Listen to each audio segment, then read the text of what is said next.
Dans cette vidéo les gars, je vais classer les destinations de pêche que j'ai eu la chance de faire au cours de ces dernières années. Donc je vais les classer entre incroyable, très bien, bien, moyen et totalement nul. Donc vous allez voir tout de suite mon ressenti. Pour les destinations, il y aura 6 destinations. La Bretagne, la Guyane, la Guadeloupe, le Brésil, la Floride et la Norvège. Donc 6 destinations que j'ai eu la chance de pêcher et je vais vous donner mon ressenti dans cette vidéo. Je vais classer ces destinations sur 4 critères. Le premier, ce sera les poissons. Donc la diversité, la quantité, qu'est-ce qu'on peut faire, quel type de pêche. Donc ce sera sur la partie pêche poisson. Après ce sera le coût. Donc combien ça coûte de pouvoir pêcher là-bas? Est-ce qu'on peut pêcher pour pas cher? Est-ce que ça coûte forcément cher? Quelles sont les possibilités? Ensuite on enchaîne avec l'expérience. Donc que ce soit l'expérience, la découverte dans sa globalité, que ce soit les guidages, la manière de pêcher, les saisons, tout ça, tout ce qui peut jouer autour de l'expérience. Et après ce sera mon ressenti personnel, donc mon ressenti que ce soit dans la pêche, que ce soit avec les rencontres que j'ai pu faire là-bas, mon ressenti personnel en tant que pêcheur. Ok, donc on commence tout de suite avec la Bretagne. Bretagne c'est ma région de naissance, là où j'ai grandi jusqu'à mes à peu près 18 ans, et du coup j'ai pu y pêcher pas mal quand même, me faire un avis concret. En plus je suis souvent venu en vacances ici, voir la famille, etc. Et j'y suis actuellement. Donc en termes de pêche, c'est pas mal, c'est une belle région pour la pêche, une des meilleures de France je pense. Par contre c'est vrai qu'en termes de poissons et de diversité par rapport à ce que j'ai pu voir ailleurs, moi je trouve que c'est un petit peu limité quand même, il y a pas mal d'espèces, mais c'est vrai que c'est pas non plus énorme, il n'y en a pas outrance. Donc ça c'est à prendre en compte. Gros avantage par contre, c'est que c'est vrai que les poissons ne tirent pas énormément, il n'y a pas beaucoup d'espèces, mais il y a des gros bancs de poissons en grosse quantité. Du coup pour débuter, c'est des pêches qui sont assez ludiques, assez sympas, que ce soit le maquereau, le calamar, je trouve ça vraiment sympa, même le lieu. Donc il y a vraiment des avantages quand même à pêcher en Bretagne. En termes de coût, si vous êtes déjà en France, bah, ça coûte pas très cher, en voiture, en train, peu importe, peut-être vous y êtes déjà. Donc c'est vrai qu'en termes de coût, c'est pas excessif, on peut pêcher depuis le bord assez facilement. Et en bateau, louer un bateau ou entre potes, ça se fait relativement facilement.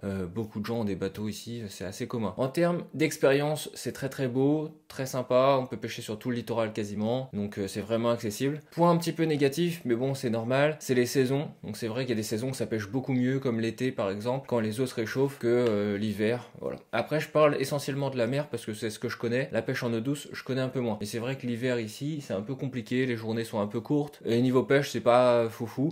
Donc voilà, ça à prendre en compte quand même, en termes d'expérience. Après mon ressenti perso, bah, c'est vrai qu'après avoir fait différentes destinations, revenir en Bretagne par exemple ici actuellement, je vais pas vous mentir, c'est pas mon projet de rester, parce que niveau pêche c'est vrai que je suis pas au top, je suis pas habitué à regarder la marée, regarder les saisons, tout ça, il y a beaucoup de paramètres à prendre en compte, et du coup là ça m'a un petit peu refroidi. Alors je me suis quand même amusé, on a fait de très belles sessions, notamment celle que j'ai fait avec Mel, vous pouvez le voir sur la chaîne, qui était exceptionnelle et c'était vraiment quelque chose de top, donc ça c'était incroyable. Mais c'est vrai que dans sa globalité, la Bretagne je mettrais, pour ma part, c'est mon avis personnel, sur moyen, puisque j'ai pas trouvé, voilà, j'ai pas trouvé d'un point de vue ressenti perso que c'était exceptionnel non plus. On enchaîne tout de suite avec la Guyane. Alors pour la Guyane, je vais parler essentiellement de la mer, puisque c'est ce que je connais le mieux, même si j'ai pêché un petit peu en eau douce, mais c'est vraiment en mer où j'ai fait un voyage de 7 jours avec Bruno, que vous avez vu aussi peut-être dans ma dernière vidéo. En tout cas, j'ai fait une vidéo sur la chaîne, je vous le mets aussi en description, en Guyane, qui était assez exceptionnelle. La Guyane, c'est vraiment énorme en termes de biodiversité, en termes d'espèces, c'est dingue. Les poissons sont très gros. Parmi les plus gros tarpons, il y a du mérou en quantité. En mer, hein, je parle, il y a de la coupa, il y a des poissons vraiment de la région, etc. Donc il y a vraiment quantité d'espèces énorme. C'est pas en un voyage de pêche que vous pouvez tout faire, à mon avis, il faudra en faire plusieurs. Mais il y a vraiment de quoi faire, sachant qu'il y a la partie eau douce, mais je vais pas en parler dans cette vidéo puisque je vais me concentrer sur ce que je connais. Pour la mer, point numéro 1, les poissons, de la taille, de la diversité, de la puissance, il y a tout, vous êtes servi.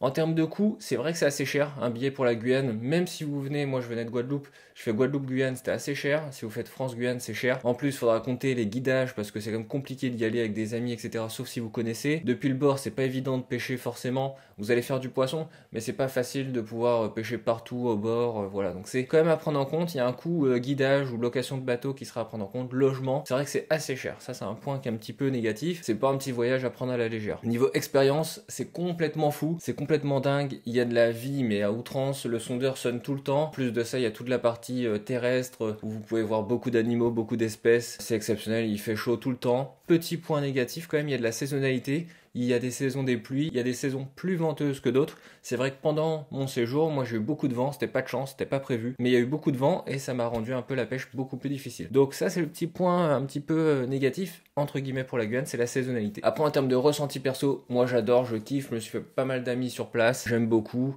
notamment le magasin Péché Mignon, je le cite souvent, vous pouvez voir son Instagram, je le mets en description, j'en reparlerai de toute façon dans la vidéo. Donc pour la Guyane, moi je mettrais dans très bien, je mettrais pas incroyable parce qu'il y a quand même des petites contraintes, que ce soit le coût ou la saison. On enchaîne avec la Floride. J'ai fait 2 séjours en Floride. Le premier c'était pour faire un salon sur le terme de la pêche, donc j'avais pas pêché mais j'ai rencontré plein de pêcheurs américains et tout, c'était une superbe expérience. Et le deuxième c'était 2 semaines, on a fait un road trip, on est parti de Miami, on a vadrouillé un peu partout, j'ai fait une vidéo aussi sur la chaîne. Et du coup c'était pas mal, c'était très intéressant, j'ai pu découvrir pas mal de choses. Alors en termes d'espèces, c'est un grand classique, la pêche en Floride, c'est vraiment la mecque de la pêche aux États-Unis. J'ai envie de dire, il y a beaucoup d'espèces, il y a toutes les espèces qu'on retrouve dans la Caraïbe, et en plus il y a des espèces qu'on retrouve plutôt sur la partie Amérique du Nord. Donc vraiment il y a de quoi faire. Tous les styles de pêche, ils sont équipés à mort, ils connaissent tout, donc franchement c'est super pour l'expérience, c'est exceptionnel. Au bord, il y a beaucoup de préservation, donc il y a beaucoup de poissons automatiquement, c'est très facile de pêcher, que ce soit sur les pontons ou même depuis le bord en général, c'est très facile.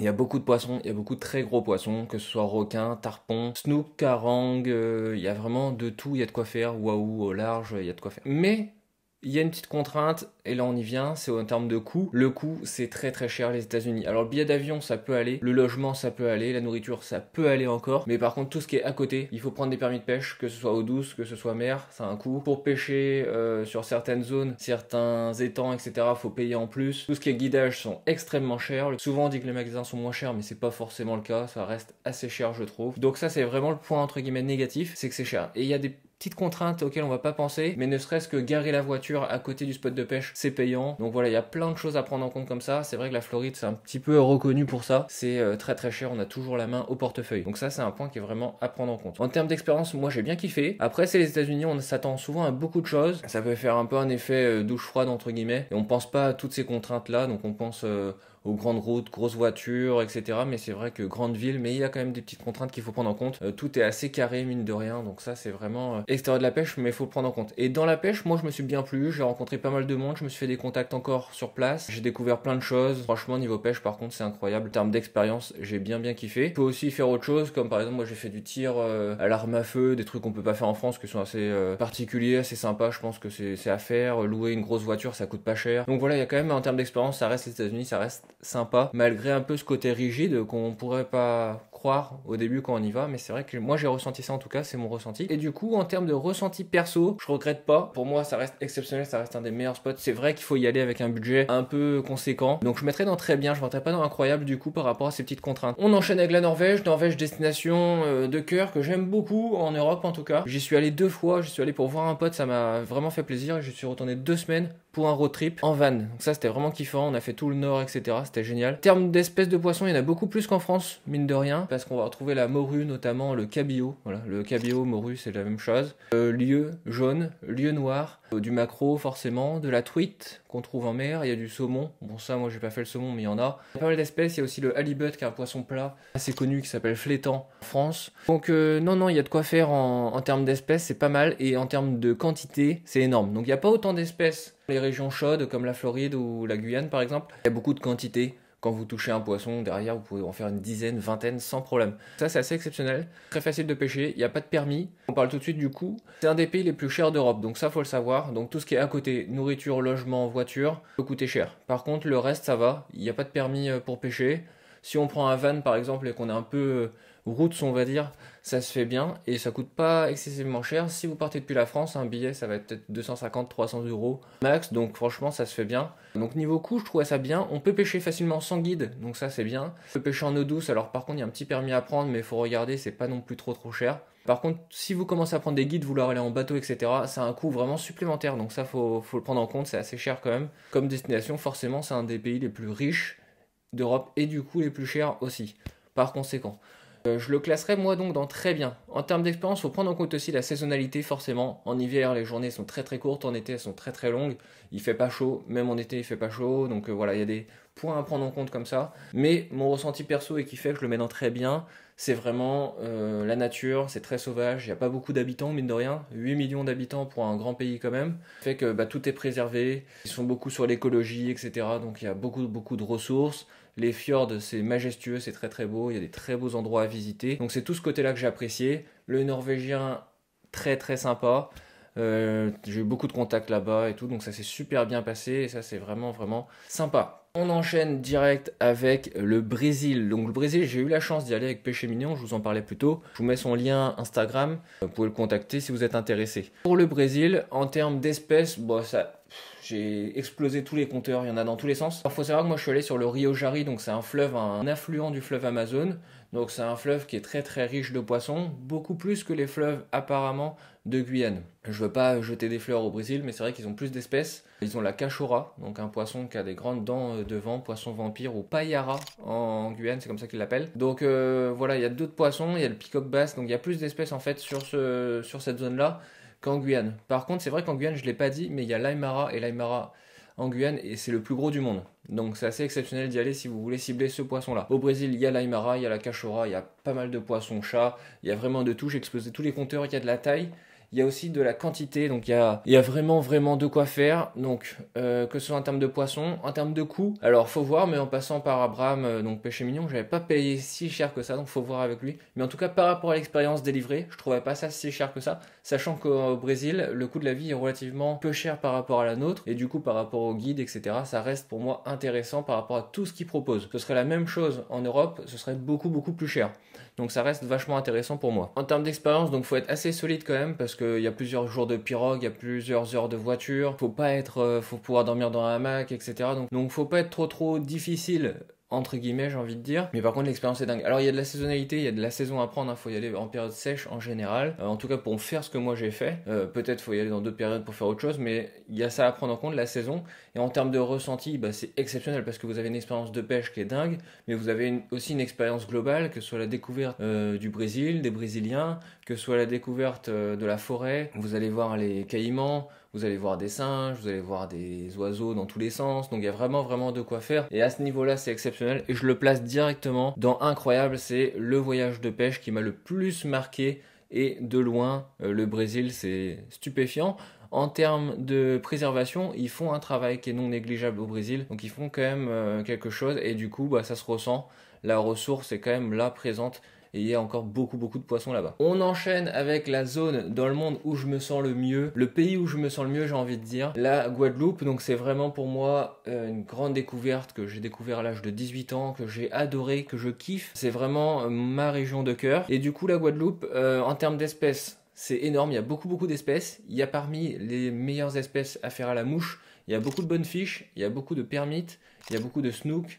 Il y a du tarpon, donc pour les moucheurs c'est vraiment un régal pour moi, c'est une très belle destination. En termes de coût, le billet est cher, après sur place ça va, ça peut se faire, les guidages sont pas trop chers, moi je trouve en tout cas par rapport à ce qu'ils proposent encore une fois. On peut pêcher depuis le bord assez facilement, on peut prendre une canne de voyage et pêcher.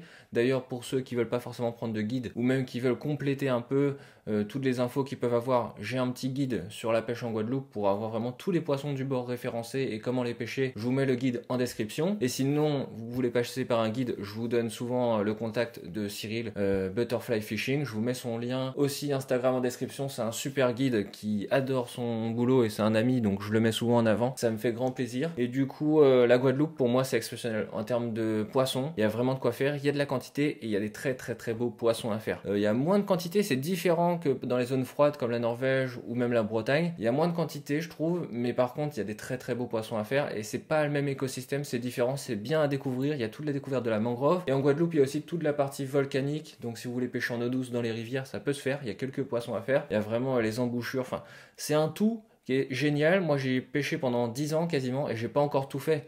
Tout ce qui est pêche en grande profondeur, les espadons, les gros calamars, etc. J'ai pas eu la chance de faire ça. J'y retournerai sûrement pour le faire, mais voilà, j'ai pas fait tout ça et pourtant j'en ai passé du temps sur l'eau. J'y étais tout le temps pour ceux qui me connaissent de toute façon. Du coup, j'ai fait pas mal de choses, mais il reste encore des choses à faire tellement il y a de possibilités en Guadeloupe et ça c'est exceptionnel. Et en termes de coût, la Guadeloupe ça reste donc beaucoup plus cher que la métropole. C'est un gros problème de société qui a là-bas, la vie chère, mais ça reste possible pour des vacances ou quelqu'un qui y est de passage ou quelqu'un qui est en Martinique qui veut y aller. Quand même de pouvoir se faire un beau séjour de pêche dans son budget, que ce soit en pêche du bord, en guidage, en bateau au large avec des marins pêcheurs, etc. Tout est possible, il y a plein de possibilités, donc moi je trouve que la Guadeloupe c'est vraiment top à ce niveau-là. En termes d'expérience, donc comme je vous ai dit, vous pouvez aller en montagne, D'un point de vue volcanique, vous pouvez aller en Anse-Bertrand sur les falaises. Enfin, il y a beaucoup de possibilités. Et ça, je trouve ça génial pour moi, pour l'expérience. De toute façon, et que ce soit l'expérience humaine, c'est de toute façon, je suis pas objectif à ce niveau-là. C'est vraiment, moi, ça a été un grand kiff, une grande découverte. Et j'adore la Guadeloupe. J'y retournerai un de ces quatre, mais j'adore. Et pour ce qui est du coup, j'ai directement parlé du ressenti personnel. Donc voilà, la Guadeloupe, je vais pas vous faire un dessin. Moi, j'adore et je le classe directement dans incroyable.